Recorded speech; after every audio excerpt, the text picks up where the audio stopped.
So Google Maps here in Lebanon isn't really up to date. It took them 8 years to update a 10-year-old road. It took them 7 years to update most of the point of interests. I couldn't get to my university for about 3 years. So it's safe to say that Google isn't really working on Google Maps here in Lebanon. Or at least the work is a bit slow. Obviously we don't have Google Street View. We don't have 3D view even.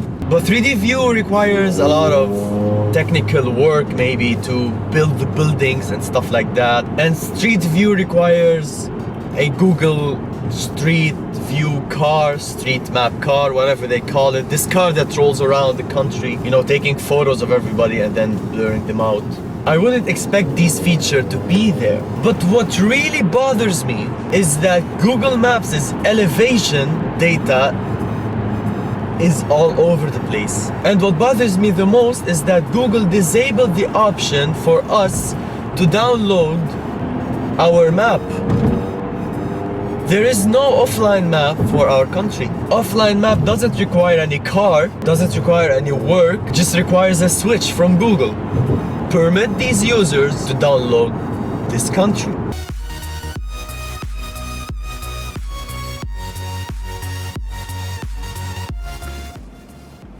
So for example, here as you can see, I'm here, I've set the destination there, and there's a roundabout here. So Google tells me to just go into the roundabout and then go to the third exit, right? Well, let's try doing that. So now, following Google's orders, I'm going to go into the roundabout and then turn to the third exit and use that third exit to get to my destination. So now I'm going into the road that leads to the roundabout.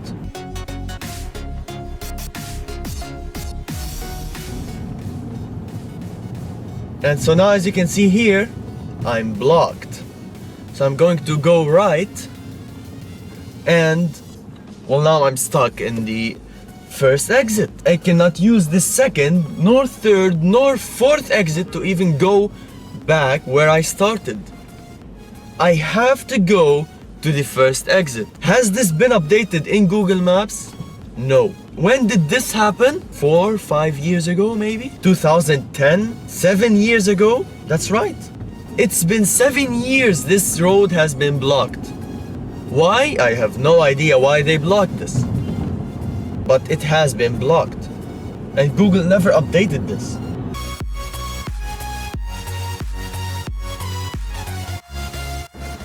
Now what we do really enjoy here lately is traffic information. This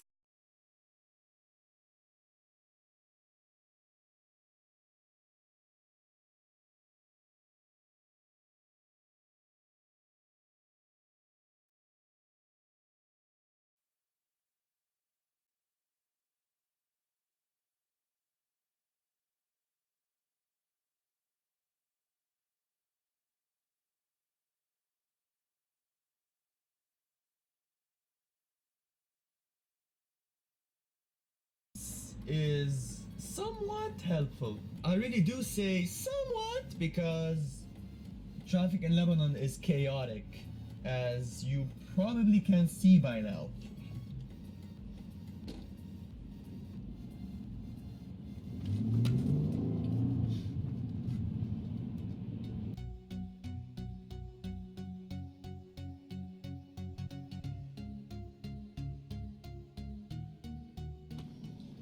So now here I have went into the download offline map screen, and it says here that I need about 225 megabytes of bandwidth of data to download this map, but it says up there this area isn't available offline.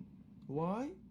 Well, because Google hates us. And yes, if you were wondering, this download button does nothing. Well, at least terrain.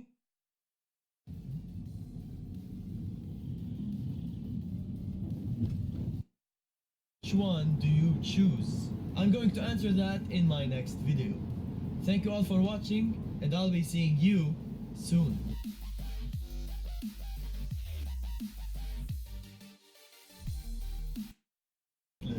In this country. This was Rairo's ISO on XDA TV, and before I go, the exit toward. So as you can probably see now, traffic is congested everywhere in Lebanon. So really Google Maps' traffic data isn't very useful. I don't know how it works though. Maybe it can detect each and every Android phone, and then you can see that we can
So now here I have went into the download offline map screen, and it says here that I need about 225 megabytes of bandwidth of data to download this map, but it says up there this area isn't available offline. Why? Well, because Google hates us. And yes, if you were wondering, this download button does nothing. Well, at least terrain view works. You can see that we can directly go into the mountains here. One of the beauties of Lebanon. Satellite view is available as well. You can see as well that all the streets here appear in great shape. Well, you have to wait for them a bit because I'm on 3G connection and not 4G connection, because Lebanon doesn't support my bands. Thank you, OnePlus.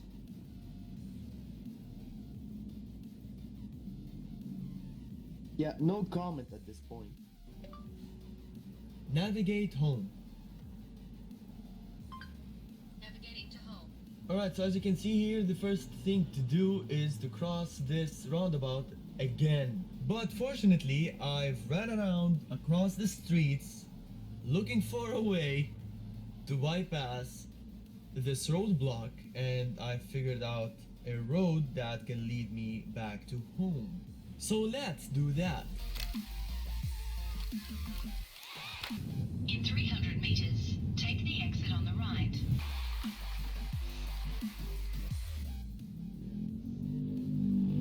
Take the exit toward. Toward what? Towards what? Take the exit toward. So as you can probably see now, traffic is congested everywhere in Lebanon. So really Google Maps' traffic data isn't very useful. I don't know how it works though. Maybe it can detect each and every Android phone, and then based on that number and their location, it can give us the traffic data. Or maybe not, maybe some other way. But anyway, it's not really helpful. Oh, finally. This is the roundabout that I was going to get to initially. And as you can see by the secondary camera, this roundabout is beneath a bridge. And if I had been on that bridge and I wanted to go to the third exit of the roundabout that's below me, Google will still tell me to go to the third exit of the roundabout because elevation data is screwed.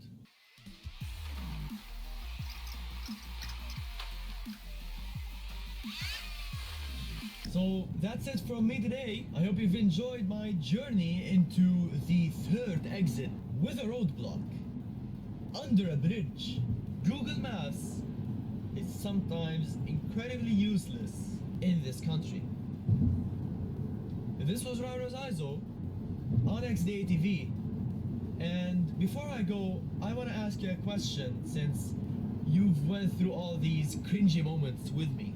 For my next video, I want to answer a question, which is, what options do you have when it comes to buying an Android device? What kind of shops do you go to usually to buy a certain device? What options do you have and which one do you choose? I'm going to answer that in my next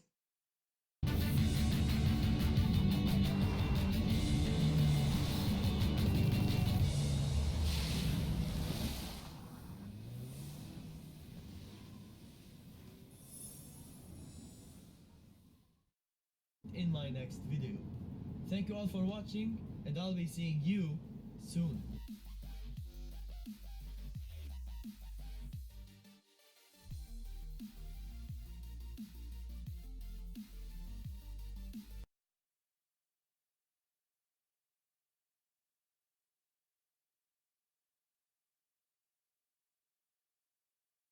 This show coverage is possible thanks to NVIDIA, Gigabyte, Fantex, and NCIX.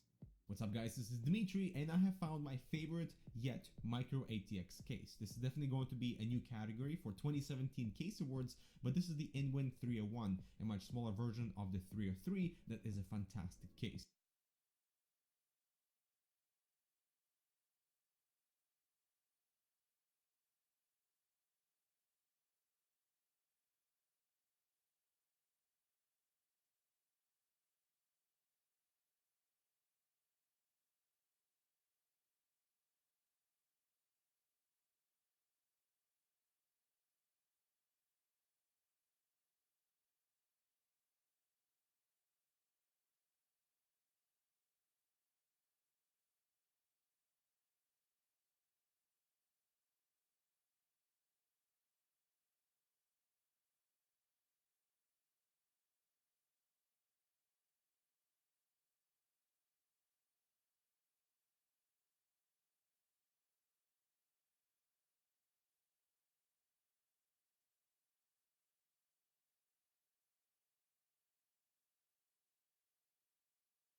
I actually thought this was an ITX enclosure in the beginning, just based on this relative size comparison to something like the Nano S or the Manta ITX, but space efficiency inside the 3-1 is impressive to say the least, all thanks to the power supply location at the top. Pretty much all the unique elements carry over from the bigger brother, including an all illuminated front I/O panel, this honeycomb ventilation design on the rear side panel, and the simply boxy frame that does not look dated, and pretty awesome stand for enough ventilation, or actually enough elevation for air intake from the bottom.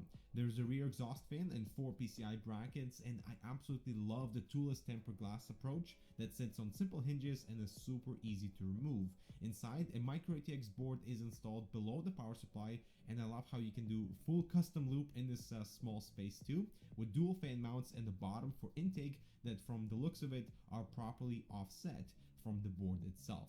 The front supports a 240mm radiator, but since the front panel is totally solid, that's where that side ventilation comes into play. But as you can see, this is where all the cables are concentrated, and I'm a little bit worried about choking those fans and the just, affecting airflow in general. A drive bracket is located in front of the power supply chamber that can house a 3.5-inch drive plus an SSD right below it, and I really like the unconventional layout with having a power supply chamber at the top instead of at the bottom, and I really cannot wait to get this in for a full review. Also,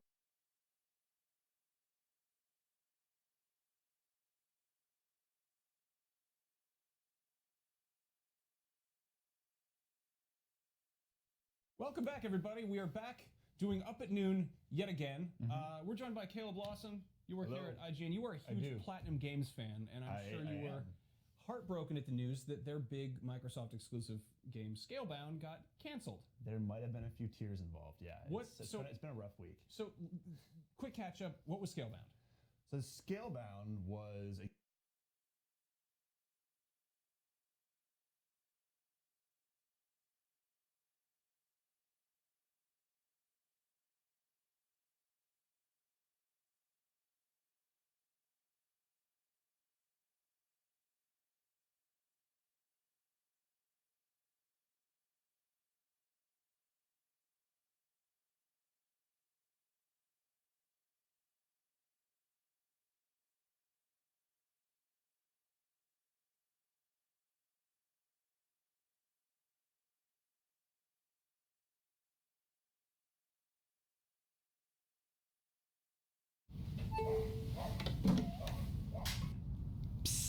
Ett tips bara.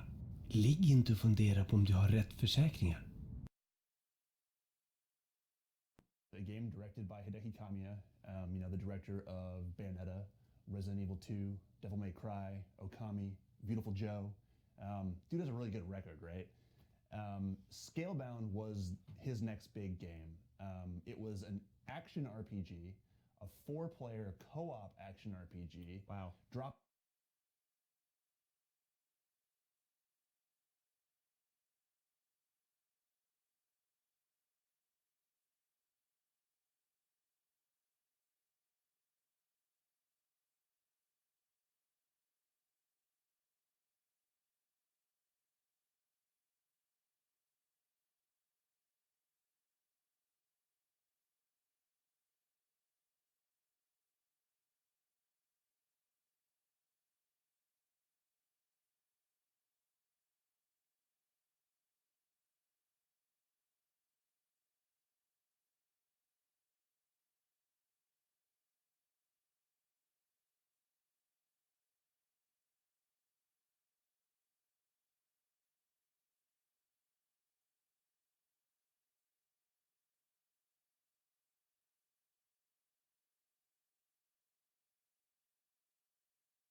Holy crap! A K-SKU unlocked processor as an i3. This is exciting.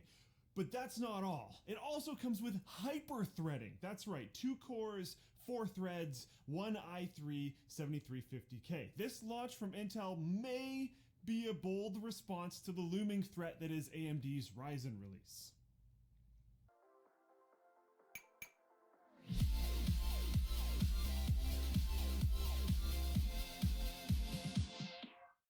Or maybe it's simply a follow-up to the Pentium G3258 Anniversary Edition, an overclockable dual-core that lacked hyper-threading, presenting some pretty serious issues in some modern games that wouldn't even launch unless they detected 4 processor threads. Like Far Cry 4, for example, which does work with the 7350K. So it's a category killer then? Well, maybe not. The G3258 was $75, and the i3 7350K is $180. And hyperthreads are still not real cores, which you can learn more about up here. But for now, let's see how worth it the first unlocked Core i3 really is. Okay, to start us off, there's the specs. It's got 2 cores and 4 threads, like I mentioned earlier, but it also has 4 megabytes of cache, so it's exactly half of a Core i7 7700K in every way thus far. But the story changes when you look at clock speed. A 7700K boosts to 4.5 gigahertz. A 7350K drops that down, but not by much. Just to 4.2 gigahertz. And that's also not the whole story. If someone buys a K-Series i3, I fully expect and hope that they plan to overclock it. That's the whole point. So anyways, I got mine up to 5 gigahertz easily with 1.4 volts, but with some tuning, I'd expect that you'd be able to drop that down to like 1.35 volts or maybe even lower. I stress tested it for a long time and it was rock solid. I'm not the only one either. People are getting 5 gigahertz on this chip all over the internet. It's an exciting time to be an i3. Like before though, you'll need an overclockable chipset, so Z series. If you want to learn more about the Z270 motherboards, the updated onboard graphics, and the finer details of Intel's latest platform, check out this video up here. But okay, enough of that. Let's talk about performance. This is not an easy answer. I put our 7350K on the bench along with an Asus ROG Z270 Maximus 9 code, 16 gigs of G.Skill DDR4 RAM, a Corsair H100 GTX V2 Extreme, and a Founders Edition NVIDIA GTX 1080 just to remove potential GPU bottlenecks in games. On the same setup, I also ran a Core i5 7400. The 7400 is a true quad core with 4 total threads that cost $182, just $2 more than the 7350K. To do this, we used the 7700K and adjusted hyper-threading settings and multiplier settings to get pretty much equivalent performance. It works, trust me. And if you don't believe it, check out this video. Remember, no K, so no overclocking. It's not an option for most people. The first comparison that I want to do between our 7400 and our 7350K is Cinebench. The 7350K has a way higher clock speed at 5 gigahertz versus 3.5, so it should crush in single core performance, and it did. So all is well, except that it also crushed in multi-threaded. Those speedy little hyper-threaded cores not only crushed in Cinebench, but also pulled the victory in our 7-zip test and our GIMP image editing through Asus ROG Realbench. That's 4-0 so far. But before you go out and spend your $182 on an i3 7350K and 2 cans of pop, there is also video encoding to consider. The i5 7400 did win the Realbench encoding test, but not by much. Then there's gaming. Ah man, there is no difference between either of these processors or the top of the line 7700K when testing Deus Ex Mankind Divided. So I guess I can go ahead and never test that when comparing CPUs ever again. So anyways, moving on. In GTA 5, Rise of the Tomb Raider, and Ashes of the Singularity, average performance was very similar.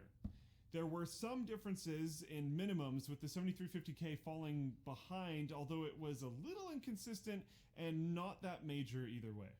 So in conclusion, The Intel i3-7350K costs more than we feel like it should, but I was also expecting it to not be that great, considering quad cores have been considered the minimum for gaming for quite some time now. But it destroyed, so that's pretty cool. Other things to consider could be DirectX 12 and Vulkan, but I don't expect those to have performance impacts in actual games for quite some time now. And then there's Ryzen. If you're looking to upgrade your rig anytime soon, you should probably wait for Ryzen. Let's all hope that's a strong launch. TunnelBear is the simple VPN app that makes it easy to browse private.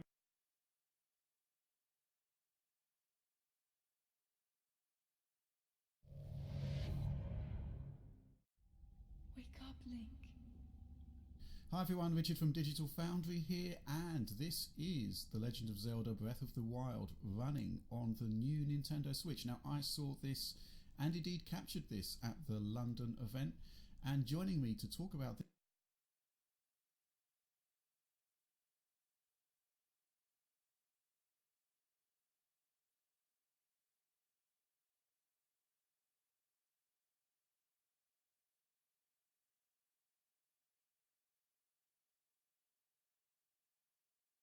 this is John Linneman, who actually captured the same demo in Frankfurt.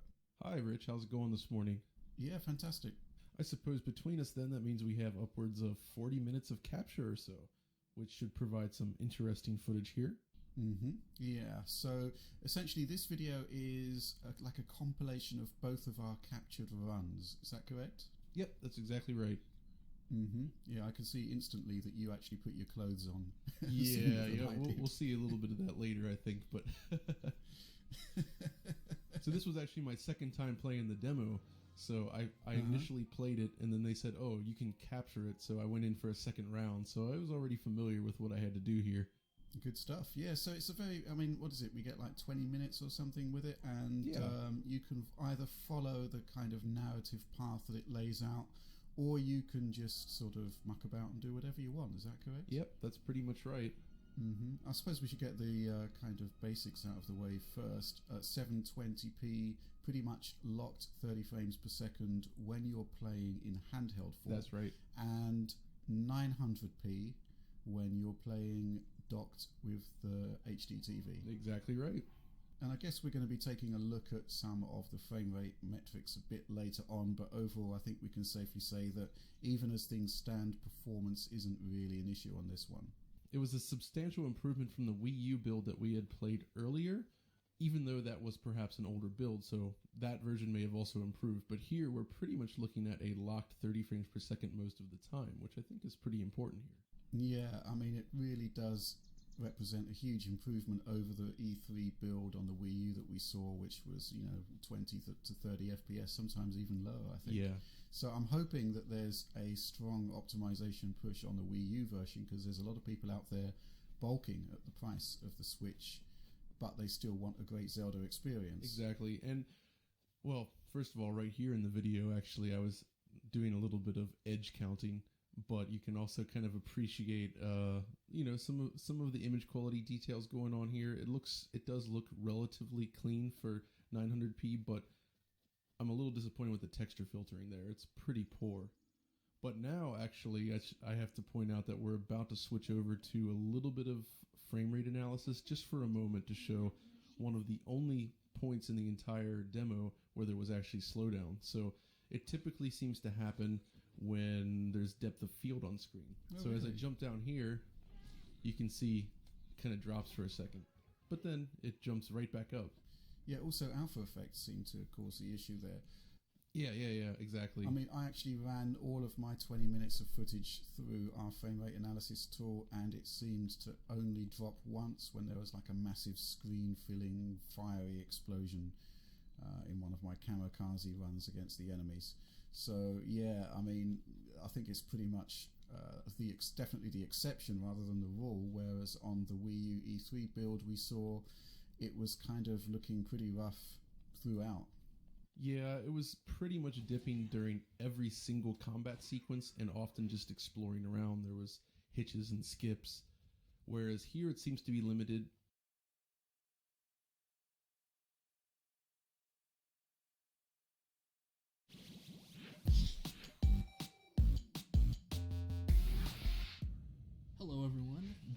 reports from Games Radar here. Now, you've probably heard the saying that insanity is doing the same thing over and over and expecting different results. I feel like that's kind of off base, because in Grand Theft Auto, I can do a ton of different things and get a ton of different results, and it's all certifiable nonsense.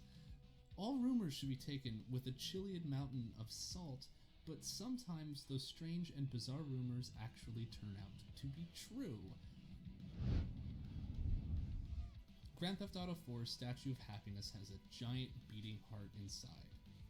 The Statue of Happiness that stands in Liberty City is pretty unnerving, with their creepy smile and tablet filled with an on-point but uncomfortably critical takedown of American exceptionalism. You wouldn't think she could get any creepier until you hear the rumors that there's something to be found inside of her copper rib cage. Apparently, with a little well-timed tuck and rolling, you can bail out of a helicopter and onto the top of the Statue of Happiness's base. There, you'll find a door marked "No Hidden Content This Way," and the path beyond leads to the very literal heart of Liberty City, a giant, pulsing, chained-up human heart that seems to be humming for some reason. You can track the movements of a serial killer and find his victims in Grand Theft Auto 5. Walk into the right abandoned building in Grand Theft Auto 5 and you might find the words "There will be 8" enthusiastically scrawled across the wall. While graffiti is low on the list of interesting crimes committed in these parts, fans soon began to insist that this bit of graffiti was important because it detailed the movements of an in-game serial killer. That might sound far-fetched until you realize they followed those clues all the way to the bodies. Rumors started flying as players discovered a newspaper that dubbed serial killer Merle Abrahams the Infinity Killer, noting that he had murdered 8 people. Then there's a poem scrawled on a rock in the desert with the number 8 scribbled all around it, and hints you should totally check out the penitentiary. Following all these clues correctly proves the rumors right, leading you to bodies at the bottom of the ocean in the most gruesome scuba trip meets Easter egg hunt imaginable. There's a mass grave in GTA San Andreas. With as many casualties as a regular Tuesday sees in San Andreas, it's not surprising that people start seeing it everywhere, even imagining some rocks in a desert that are actually body bags in a mass grave. How silly, wait, those are coded in as body bags? Oh. Well, it's been clarified that yes, the rumored location does exist, and yes, those really are body bags. Little else is definitive. There's only theories left to fill in the gaps, like the idea that the killer was definitely husband-murdering radio host Mary Beth Maybell. All my exes are 6 feet under the ground. That's the difference. I ain't never been divorced, just frequently widowed. I have a lot of black clothes. 30 funerals is great, and I get shit-faced every time.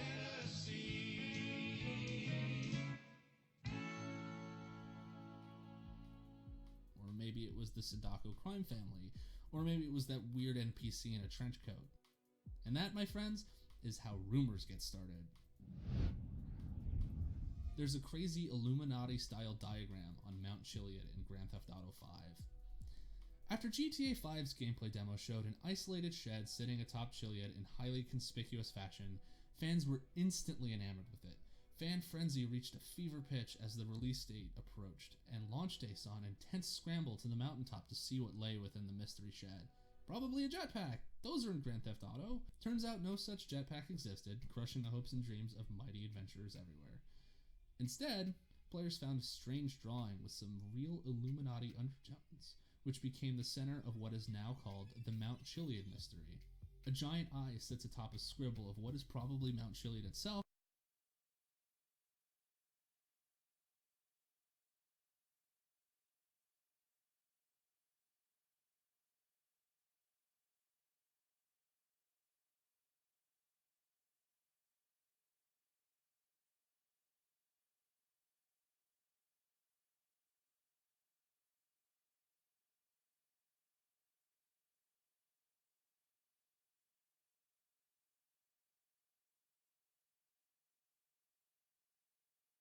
Huawei visar upp koncepttelefonen Honor Magic på CES. En telefon som kan gömma meddelande och information för okända ögon.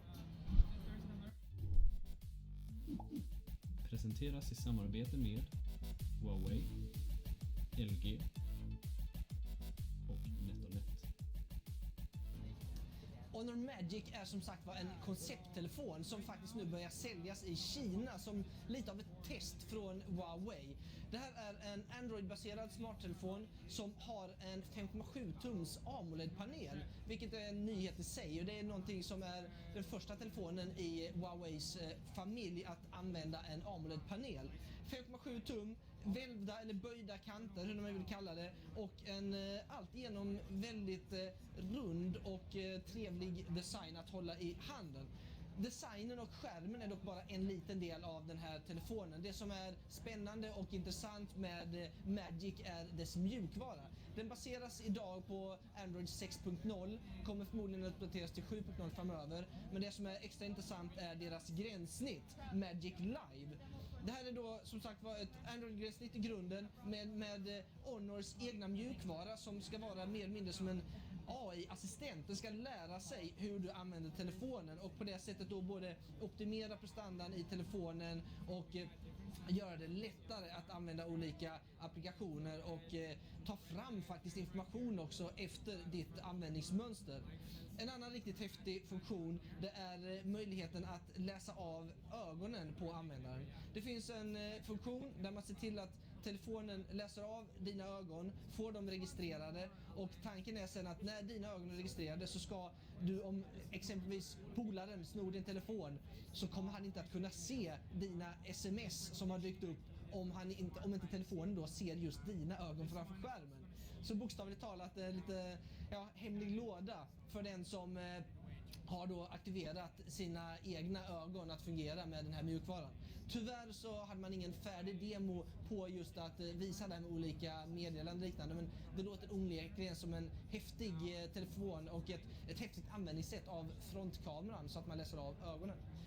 Förutom att då kunna gömma information för användare som inte är registrerade på telefonen, så kommer den även att kunna automatisera olika vardagsapplikationer efter att den har läst av hur du använder telefonen. Som sagt var, det här är lite av ett koncept från Honor Huawei som man nu testar då i Kina för att se hur det fungerar med de här applikationerna och om det finns några problem. Och om den här telefonen specifikt dyker upp i Sverige och Europa, det är ganska tveksamt. Men det vittnar lite om de planer och idéer som Huawei har med sitt Honor-varumärke. Tack så mycket för att du tittade på vår rapportering från CES 2017. Gillade du det här klippet, ge oss jättegärna en tumme upp och dela klippet om du tror du har några kompisar som skulle tycka det här var spännande. Tycker du inte det är bra, ge oss en tumme ner och berätta varför så att vi kan göra det här bättre framöver. Vill du se mer klipp från CES och från Nordic Hardware generellt, prenumerera gärna på vår YouTube-kanal, håll utkik på vår Facebook-kanal och givetvis följ oss på nordichardware.se där vi även har en speciell CES 2017-avdelning. Ha det bäst, nu ska jag gå och spela lite Slots Machines. Hej hej!